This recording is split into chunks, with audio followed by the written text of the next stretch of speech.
To સાહેબ શ્રી એમ પરમાર સરે આપણને રિઝલ્ટ 12મા ધોરણ વિજ્ઞાન પ્રવાહનું રિઝલ્ટ ઇમ્પ્રુવમેન્ટ માટે એક પહેલ કરેલી છે અને તેમાં આપણે દરેક વિષયના રોજ એક વિડીયો મૂકીશું અને તેમાં આપણે વિદ્યાર્થીઓને માર્ગદર્શન આપીશું કે ચેપ્ટર વાઇઝ કેવી રીતે તૈયારી કરવી કે જેથી કરીને થોડા સમયમાં તેઓ તેમના સિલેબસને કવર કરી શકે.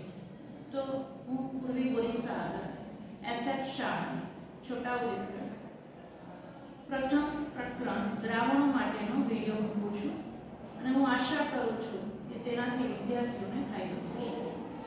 સર્વપ્રથમ આપણે વાત કરીએ તો ચેપ્ટર નંબર 1 દ્રાવણો જે છે એમાંથી આપણને 6 માર્ક્સના એમસીક્યુ પૂછાય છે. 6 માર્ક્સના એમસીક્યુ ઉપરાંત 3 માર્ક્સનું જનરલ ઓપ્શન સિવાય અને 7 માર્ક્સનું જનરલ ઓપ્શન સાથે પ્રશ્ન પૂછાય છે.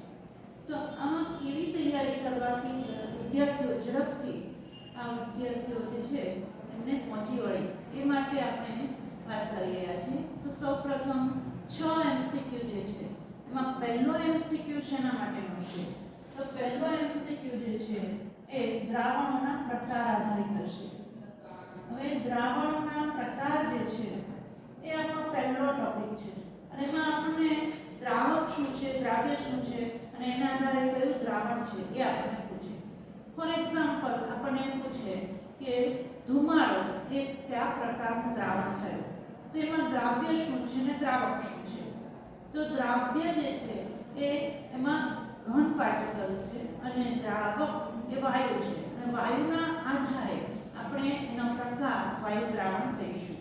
આમ આપણે જુદા જુદા પ્રકાર કોઈ પણ ઉદાહરણ આપ્યું હોય અને એનો પ્રકાર પૂછે અથવા તો કોઈ દ્રાવણ આપ્યું હોય એમાં દ્રાવક શું છે, દ્રાવ્ય શું છે, આ પ્રકારનો એક એમસીક્યુ પહેલો પૂછાય છે. બરાબર. બીજો એમસીક્યુ જે છે એ હેનરીનો નિયમ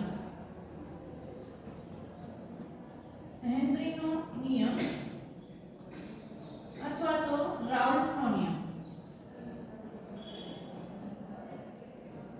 આના આધારિત પૂછાશે. હવે હેનરીના નિયમમાં આપણે જાણીએ છીએ વિદ્યાર્થી મિત્રો કે P varies as x આ આપણો એનું ગાણિતિક સૂત્ર છે અને આના આધારિત જ એમસીક્યુ પૂછાય છે. આપણે આ ચલની નિશાની દૂર કરીએ તો P kh અને x.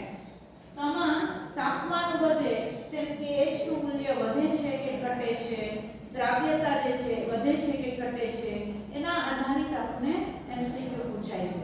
તો વિદ્યાર્થી મિત્રો આના માટે તમારે એ યાદ રાખવાનું છે કે તાપમાન જે છે એની સાથે આપણે kh નો સીધો સંબંધ છે અને દ્રાવ્યતા જે છે એનો રિવર્સ સંબંધ છે. એટલે કે એનો અર્થ એમ થાય કે તાપમાન વધે તો દ્રાવ્યતા ઘટે અને kh નું મૂલ્ય જે છે એ તાપમાન વધે તેમ વધે છે અને આ રીતે આપણે એક એમસીક્યુ પૂછાય છે. ત્રીજો એમસીક્યુ જે છે એ આપણને દ્રાવણ આદર્શ છે કે બિન આદર્શ છે, બિન આદર્શ દ્રાવણ અને આદર્શ દ્રાવણ આ આધારિત પૂછે છે. તો આપણે કોઈ ઉદાહરણ આપ્યું હોય અને પૂછે કે નીચેનામાંથી કયું આદર્શ દ્રાવણ છે અથવા તો આદર્શ દ્રાવણની જોડ પૂછે, બિન આદર્શ દ્રાવણ પૂછે અથવા તો આપણે જે છે એમાંથી એઝિયોટ્રોપ પૂછે, આપણે દ્રાવણનું ઘન વિચલન, ઋણ વિચલન પૂછે. તો આ આધારિત આપણે એમસીક્યુ જે છે એ આ પ્રકારે પૂછાય છે. ત્યાર પછી આપણે જે છે એ ચોથો એમસીક્યુ જે છે ચોથા એમસીક્યુ ની વાત કરીએ તો આપણને જે છે એ સંખ્યાત્મક ગુણધર્મો આધારિત પૂછાય છે.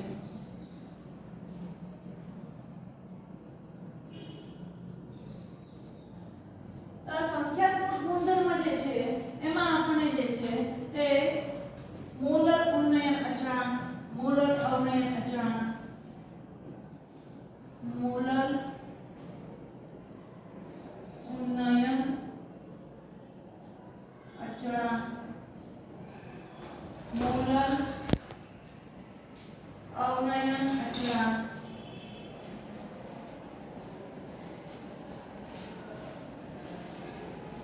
અભિસરણ દબાણ,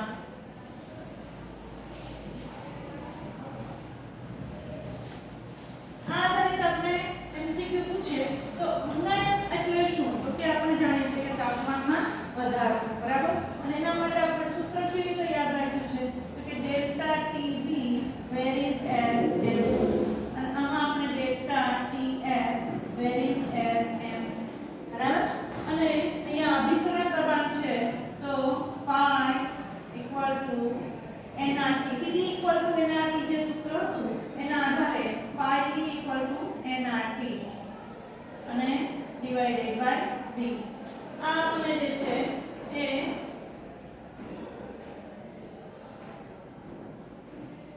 આના આધારે MCQ પૂછે. હવે આમાં આપણને જે છે એ મોલારિટી આપી દીધી હોય અથવા તો આપણને દ્રાવક અથવા દ્રાવ્યનું વજન આપ્યું હોય, આમાં આપણને જે છે એ ઠાર બિંદુ શોધવાનું છે અથવા તો ઉત્કલન બિંદુ શોધવાનું છે, અહીંયા અભિસરણ દબાણની વાત કરે, આમાં કોઈ પણ પ્રકારે જે છે એ આપણને પૂછી શકે છે. તો આપણે એમાં શું યાદ રાખવાનું છે તો કે સૌથી પહેલા તો ઠાર બિંદુ જે છે એનું મૂલ્ય ક્યારે વધે અથવા તો ઘટે એના માટેની વાત કરવાની છે. તો આયનો આપણને આપેલા હોય, ધારો કે આપણને એમ કીધું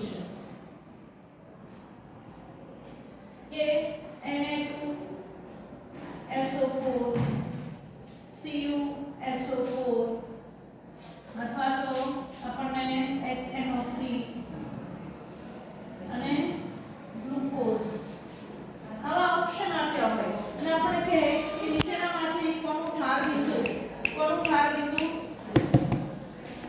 નીચેનામાંથી કોનું ઠાર બિંદુ જે છે વધારે છે અથવા તો કોનું ઠાર બિંદુ ઓછું છે અથવા તો ઉત્કલન બિંદુ જે છે એ કોનું વધારે છે ઓછું છે.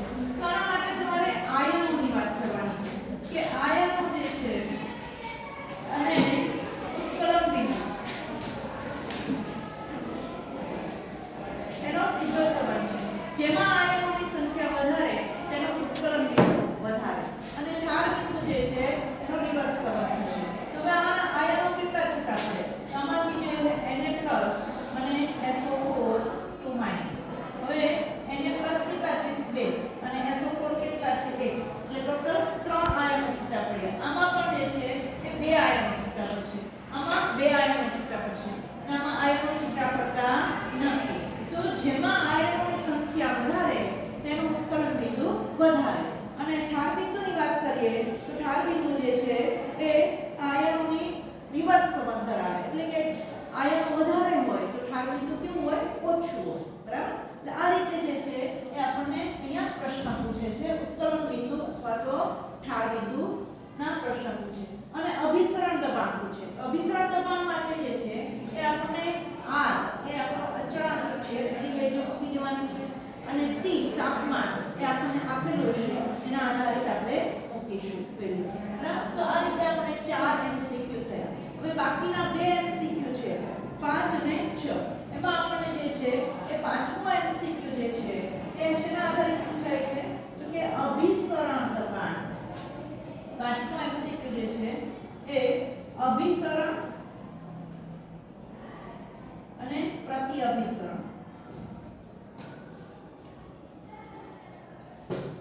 આના આધારિત પાંચમો MCQ પૂછાય છે. અને છઠ્ઠો MCQ જે છે એ વોન્ટ ઓફ અવયવના આધારિત પૂછાય છે.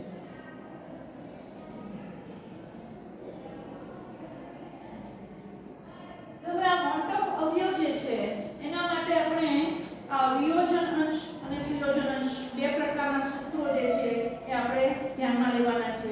આપણે વિયોજન અંશની વાત કરીએ તો આલ્ફા i - 1/n - 1. આ સૂત્ર આધારિત આપણે જે છે એ વિયોજન અંશ અથવા તો સુયોજન અંશની વાત કરીએ તો સુયોજન અંશ માટે આપણે સૂત્ર x = i - 1/1/n - 1. આ બેમાંથી એક સૂત્ર આધારિત આપણે દાખલા પૂછે. તો તમારે આ ચેપ્ટરમાં સૌથી અગત્યનું શું છે કે દાખલા ગણવા હોય, કોઈ પણ MCQ ના જવાબ આપવા હોય તો સૂત્રો તૈયાર કરવા પડશે. બરાબર? અને સૂત્રો જે તૈયાર કરવાના છે એ કેટલા સૂત્રો તૈયાર કરવાના છે એની આપણે વાત કરી લઈએ. પણ સૌથી પહેલા ફરીથી એકવાર રિવાઇઝ કરી દઉં કે 6 MCQ જે છે એમાં પહેલો MCQ શેના આધારે પૂછાય છે તો કે દ્રાવણના પ્રકારના આધારે. બીજો MCQ શેના આધારે પૂછાય છે તો કે સાંદ્રતાના પ્રકાર. બરાબર? સાંદ્રતામાં આપણે મોલારિટી લઈએ, મોલ અંશ, ppm, %W/W, %V/V, આ બધા જે આપણે સૂત્રો યાદ રાખવા પડશે એના આધારિત આપણે દાખલા પૂછી શકીએ, એટલે કે નાનકડા MCQ ટાઈપના દાખલા પૂછીએ. એમાં તમારે જે છે એ મોલારિટી શોધવાની કે અથવા તો મોલારિટી શોધવાની કે મોલક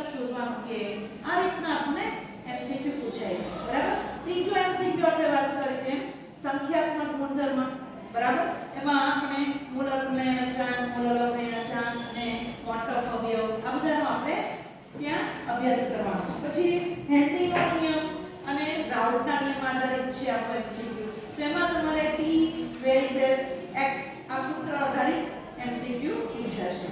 અને ત્યાર પછી આદર્શ દ્રાવણ અને બિન આદર્શ દ્રાવણ। તો સૌથી પહેલા તો આદર્શ દ્રાવણ કોને કહેવાય એ મગજમાં ક્લિયર હોય આપણે શું કહીએ છીએ કે કોઈ પણ દ્રાવણ દરેક સાંદ્રતાએ રાઉટના નિયમનું પાલન કરે તેને આપણે આદર્શ દ્રાવણ કહીએ અને રાઉટના નિયમનું પાલન નથી કરતો એને બિન આદર્શ દ્રાવણ કહીએ। તો પછી તમને કોઈ પણ જોડ પૂછશે તો તમે ઈઝીલી આન્સર આપી શકશો બરાબર।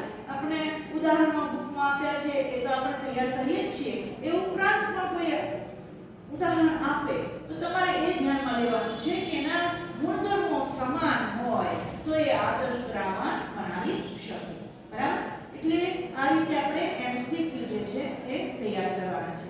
આ ઉપરાંત આપણે કહ્યું કે જનરલ ઓપ્શન સિવાય 3 માર્ક્સનું અને જનરલ ઓપ્શન સાથે 7 માર્ક્સનું પૂછાય છે। તો તમે જાણો છો કે ચેપ્ટર નંબર 1 2 અને 3 એને આપણે યુનિટ 1 તરીકે લઈએ છીએ। એનું ટોટલ આપણે વેઇટેજ કેટલું છે 31 માર્ક્સનું છે। પ્રકરણ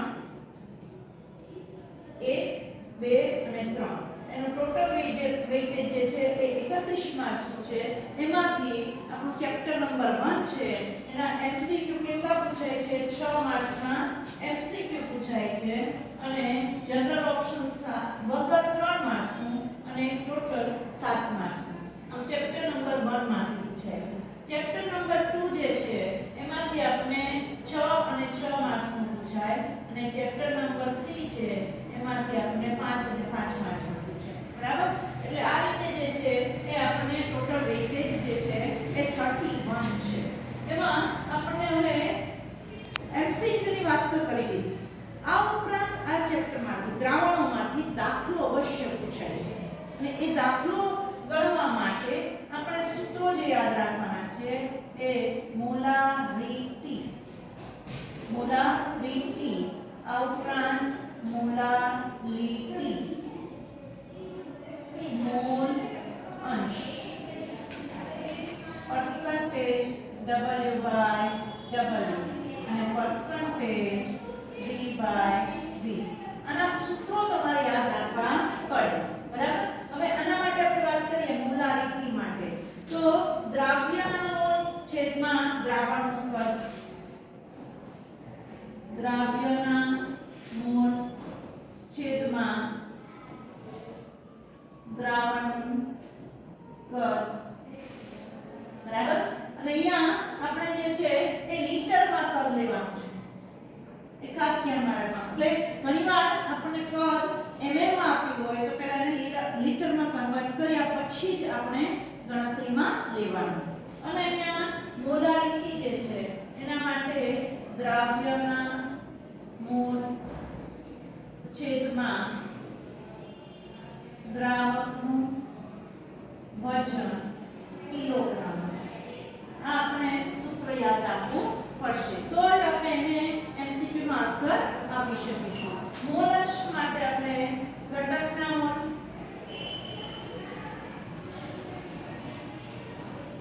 છેદમાં કુલ મોલ આ રીતે આપણે મોલની ગણતરી કરી અને પછી મોલ અંશ શોધી શકીશું બરાબર। પરસેન્ટેજ W/W આ બંને સૂત્રો જે છે એ યાદ રાખવા ઈઝી એટલા માટે છે કે W એટલે વજન અને V એટલે કદ। અંશમાં આપણે દ્રાવ્ય લઈએ અને છેદમાં દ્રાવણ બરાબર। તો અહીંયા જો આપણે W ની વાત કરતા હોય તો દ્રાવ્યનું વજન ગ્રામમાં છેદમાં દ્રાવણનું વજન ગ્રામમાં એના ગુણ્યા 100 તાકે પરસેન્ટેજ છે એટલે 100 લેવાનું બરાબર। અને પરસેન્ટેજ V/V હોય તો આપણે પરસેન્ટેજ V/V ઇક્વલ ટુ દ્રાવ્યનું કદ ml માં અને છેદમાં દ્રાવણનું કદ ml માં અને એના ગુણ્યા 100 આટલા વિદ્યાર્થી મિત્રો આટલા સૂત્રો તો તમારે અવશ્ય યાદ કરવા જ પડશે। આ ઉપરાંત આ ચેપ્ટરમાંથી એક દાખલો પૂછાય છે અને 4 માર્ક્સનો જે પ્રશ્ન પૂછાય કે આપણે રાઉટના નિયમ આધારિત દાખલો પૂછાય છે. તો વિદ્યાર્થી મિત્રો, આઈ હોપ કે તમને પહેલા ચેપ્ટર માટેની હિન્ટ મળી ગઈ છે અને આ પ્રમાણે તમે પ્રિપરેશન કરશો તો ડેફિનેટલી તમને